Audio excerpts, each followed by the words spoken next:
antiguidade, nenhum outro evento era tão popular como os Jogos Olímpicos, que aconteciam no Monte Olimpo, o ponto mais alto da antiga Grécia. A Vila Olímpica naquela época era uma espécie de camelô e era realizado no local sagrado. Local este que foi construído uma grande estátua de Zeus, que era conhecido como o deus supremo da mitologia grega. Os jogos eram atributos a esse deus. Dentro do templo tinha uma estátua de ouro e marfim, que hoje é conhecida como uma das 7 maravilhas do mundo antigo.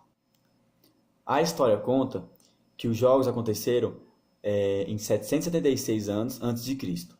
Mas há historiadores que relatam que mesmo antes dessa data, as pessoas iam ao Monte Olimpo levar suas oferendas e participar dos jogos não oficiais. Os primeiros jogos aconteciam por 5 dias a cada 4 anos. Em dias de jogos, metade desses dias eram gastos em sacrifícios e diversões, onde iam pessoas de todas as cidades e estados ao redor. Os jogos daquela época começavam com corridas. E há algo muito interessante naquela época. O nome das Olimpíadas não era o nome do país, como é igual hoje em dia.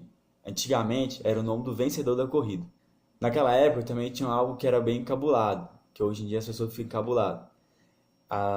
Era disputado sem roupa.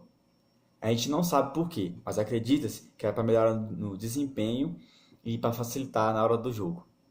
Ou para que o juiz soubesse se era homem que estava disputando as Olimpíadas. Porque naquela época, os escravos e muito menos as mulheres poderiam disputar as Olimpíadas. E as mulheres casadas não poderiam ver os Jogos Olímpicos daquela época.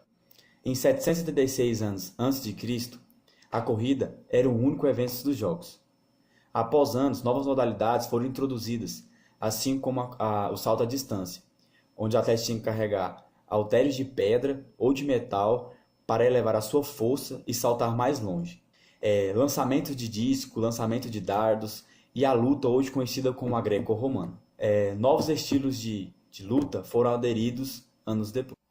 No lançamento de dardos era simulado o lançar de uma lança de um soldado, aonde também era amarrado uma espécie de elástico para aumentar a força de lançamento.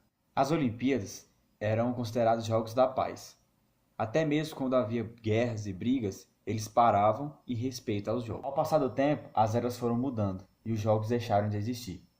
Mas graças ao espírito olímpico e a um certo barão de Pierre de Coubertin, nas eras modernas os jogos voltaram.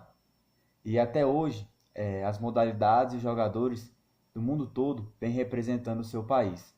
Não só para ganhar um ouro olímpico, mas também para a alegria e a realização.